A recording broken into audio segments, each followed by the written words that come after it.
E chegamos ao terceiro episódio de Chespirito Sem Querer Querendo. E agora, no momento mais importante, no momento mais especial, que é a criação do Chapolin Colorado. Não contavas com minha astúcia. Todos os detalhes do que a gente achou desse episódio é agora comigo, logo depois da vinheta.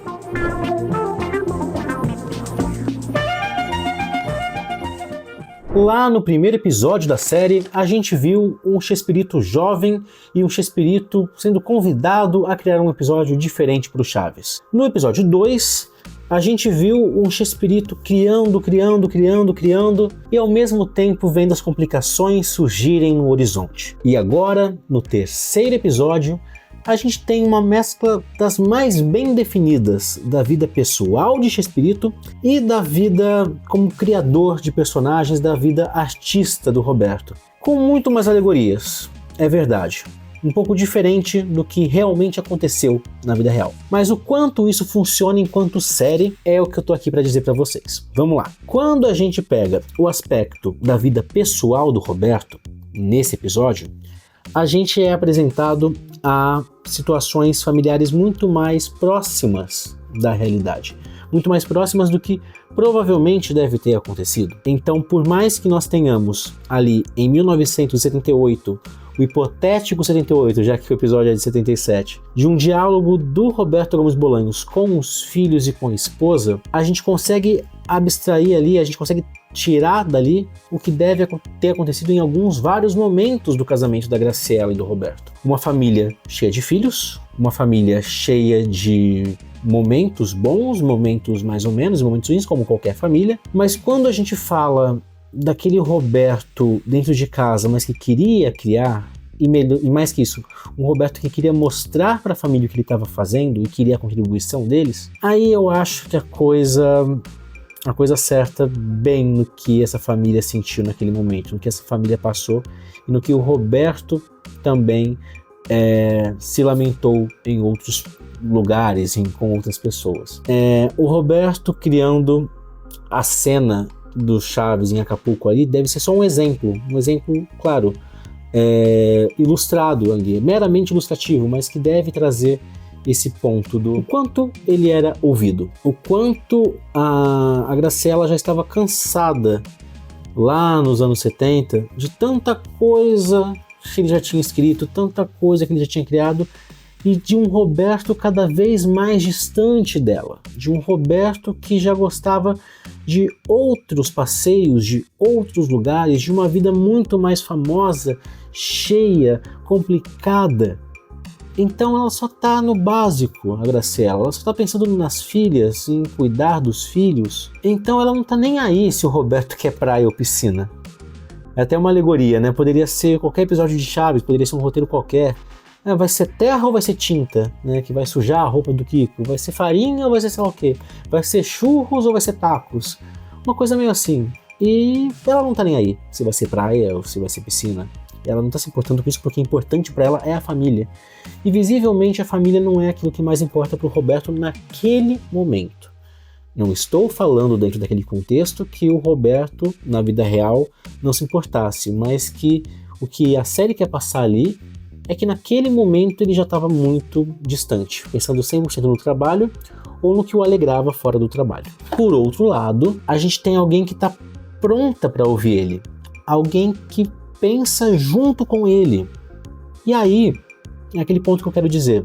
Se a Florinda Messa tivesse deixado o nome dela estar na série, não teríamos uma Florinda Messa mal retratada. A Florinda Messa ali, na figura da Margarita Ruiz, tá muito respeitosa mesmo. A gente entendeu ali, a gente consegue entender ali um pouco do porquê que o Roberto passou a se importar com ela, a gostar dela, e onde existe a tal feição, porque ela entendeu que o ideal era a praia, ela passou a mesma intenção, ela contribuiu ali de certa forma, naquele momento que o Roberto estava precisando.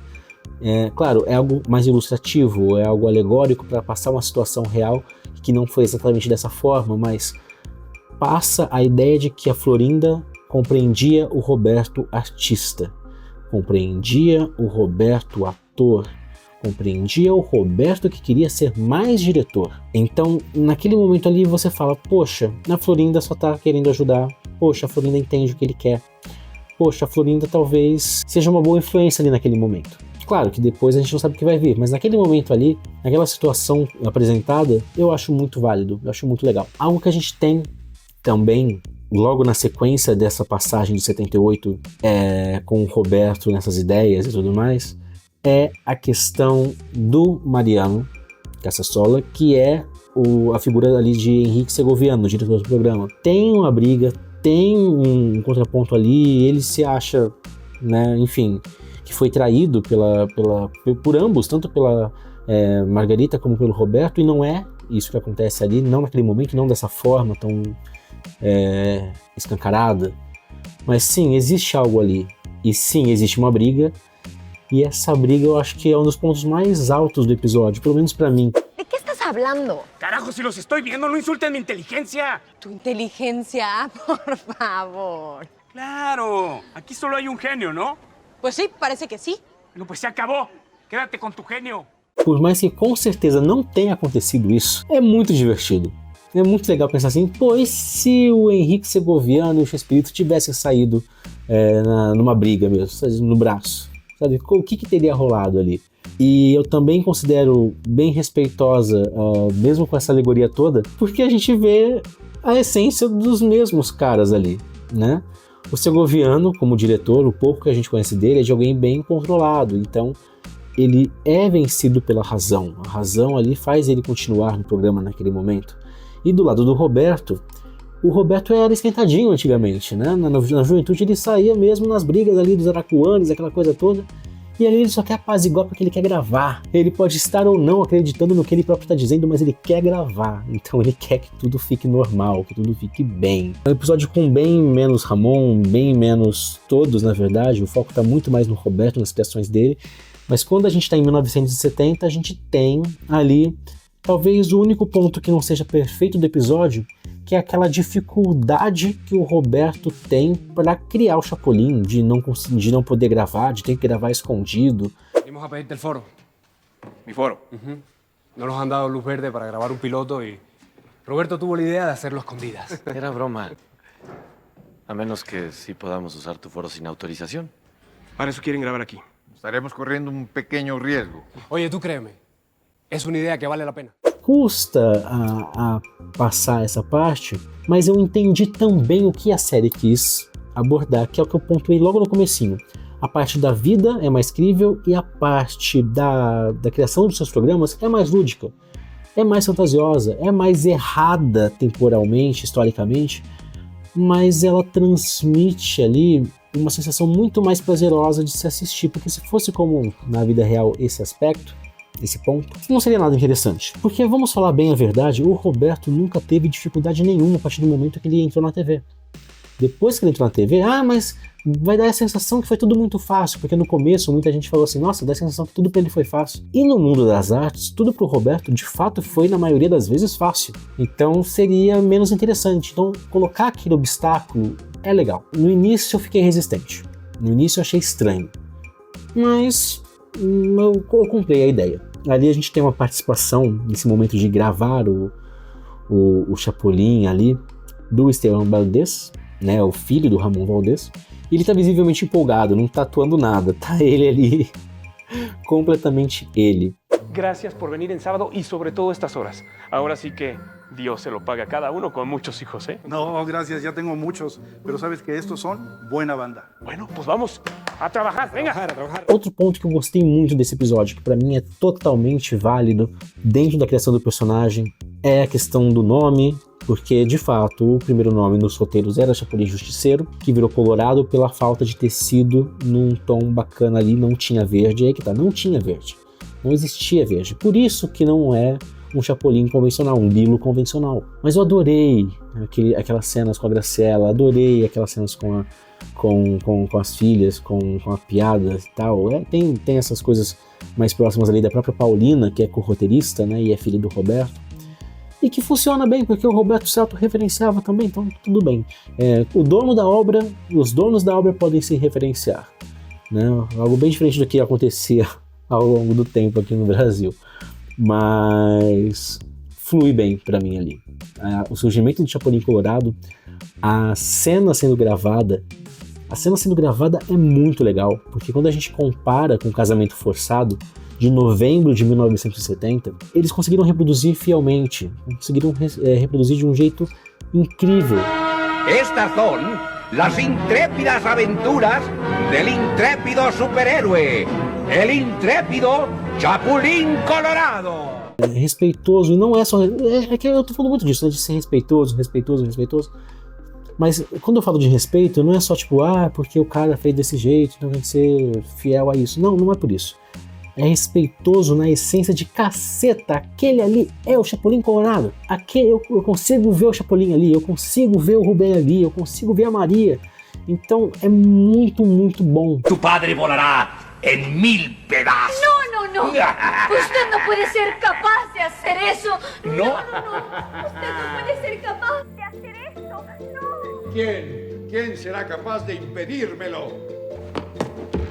Yo. ¡El Chapulín Colorado! ¿El Chapulín Colorado? El mismo. No contabas con mi astucia. Então, tudo aquilo que eu poderia assumir como falha, em alguns casos pode ser que seja mesmo, como no episódio 2 também teve diversas falhas na primeira metade do episódio. Aqui no episódio 3, eu finalmente entendi alguns pontos da parte criativa do Roberto, o ator, do Chespirito, que vai ser lúdica mesmo. É aquela coisa, se o Chespirito estivesse fazendo essa série, se ele fosse o próprio roteirista, ele seria fiel à própria história ou ia romantizar? E eu acho que ele ia romantizar, e muito. Então é uma série que é fiel na essência, não tanto aos fatos históricos desse ponto de vista, mas é muito o que o Roberto faria. Então logo na sequência dessa gravação, que é muito legal, que é muito igual, a gente tem aquele momento da resistência, da direção que não existiu. Temos. Ainda assim é brilhante, ainda assim é legal as consequências disso, porque nós temos a cena do Roberto trocando as fitas e aquela coisa toda, e ele olhando, etiquetando de novo, o negócio vai... É divertido, é prazeroso ver aquilo, porque eu vejo o Chespirito fazendo isso. Mas ele nunca fez isso. Não importa. Eu acho divertido ele fazendo isso. Não é tanto sobre o que acontece, como acontece. É muito mais sobre ele chegou até lá. Foi legal a jornada? Foi divertido? Então, se você pegou o conceito, você entendeu a história do cara. Então, ela não vai seguir ipsis literis. Ela vai se pautar muito em cima do que aquilo significava para ele em vida e do quanto aqueles personagens significam pra gente. É para tornar a história mais divertida, para tornar a jornada mais divertida, porque o fato final a gente sabe. Eu acho que o episódio perde um pouco ao não explorar mais alguns pontos, como Super Hênios, e deixar claro que Super Hênios continua e que Chapolin é um quadro desse programa. Sim, pro fã comum que não teve acesso a essa informação direito. Mas pro fã hardcore, como o nosso caso aqui, pro fã mais assíduo, não é um problema porque a gente sabe o que aconteceu. Então pra mim é um deleite, pra mim eu tô assistindo e tô saboreando cada cena de uma maneira um pouquinho diferente do usual. Eu não tô falando assim, nossa, a Florinda é assim assado, nossa, porque o Roberto é assim assado. Não, eu falo, isso facilmente poderia ter acontecido. Isso não teria acontecido, mas se fosse um episódio de Chaves, encaixa. Então esse pra mim foi o episódio mais gostoso de assistir, porque eu senti como se ele tivesse quase sido roteirizado pelo próprio Chespirito, brincando com as situações, brincando com seus momentos. Tem algumas passagens muito legais, como aquela que eles estão em casa e tem o ladrão, aquela coisa toda ali, o vidro quebra, ele tá pensando no conceito do Chapolin e tudo mais, e é muito legal. Eu acredito que o episódio 2 ainda tenha sido o que mais tenha falhas, que eu dei a nota mais baixa ali, que foi o 8. Esse episódio é o Chapolin, eu gosto mais do Chapolin do que do Chaves. Então pra mim é difícil não abrir concessões. Eu vou ter que abrir uma concessão aqui. Então tipo assim, ele não seria um 10. Ele seria facilmente um 8,5. Mas quando ele acerta em cheio pra mim. Eu fico com um sorriso de orelha a orelha. Então funciona muito bem pra mim. Me perdoe quem vai falar assim, João Vitor, você viu o episódio errado. Nossa, o roteiro tá... Não interessa. Pra mim, esse episódio é um 10 e é um 10 com tudo que ele tem direito. Se o do Chaves vai ser melhor ou pior, o próximo, se vai explorar ou não vai explorar o Chaparrão, né, o Pancada, se vai explorar ou não vai explorar mais os demais personagens, ou como vai chegar lá. Visivelmente a gente vai ter tretas já acontecendo de novo no próximo episódio, mas pra mim esse é um 10. Um 10 muito legal, um 10 que aconselho você trazer sua opinião aqui pro Fórum Chaves, se pensa diferente. E a ideia é essa, porque, vamos lá, dentro do fórum, dentro da equipe, eu tô aqui fazendo as críticas porque eu tô acompanhando com vocês, né? Eu tô aqui religiosamente toda semana, né, trazendo algo para vocês. Mas, por exemplo, pro Antônio, o roteiro foi péssimo, ele não gostou muito do episódio, ele achou o pior dos 3 até agora. Para outros membros da equipe também. Pro Lucas e para mim, a gente assim conversa e fala, caramba, mas foi muito bom isso, nossa, mas aquela cena ali foi muito legal. Não, mas aquele roteiro nessa parte aqui é uma referenciazinha bem e encaixa e é legal. Então eu quero saber de você. Você concorda comigo? Concorda com o Antônio ou outros fãs lá no fórum? O que você achou desse episódio? Ele é um 10? Ele é um 9? Ele é um 7? Ele é um nota 6? Como você avalia esse terceiro episódio de X-Espírito Sem Querer Querendo? Se você está empolgado, o que você espera do próximo episódio? Será que teremos Chaves em 72 como deve ser? Ou eles cederam para aquela data mentirosa de 1971? Eu sei que eu perdoo Acapulco fácil em 78, se Chaves estiver com a data de criação correta, lá em 72. Bom, deixa o like se não deixou ainda, se inscreva no canal se ainda não é inscrito para acompanhar os nossos conteúdos aqui no canal. Claro, agora está muito mais em cima da série biográfica, mas também tem outros conteúdos que vamos preparar, algumas notícias que podem surgir. E por enquanto é isso. Te vejo no próximo vídeo aqui no Fórum Chaves. Tchau, tchau, pessoal!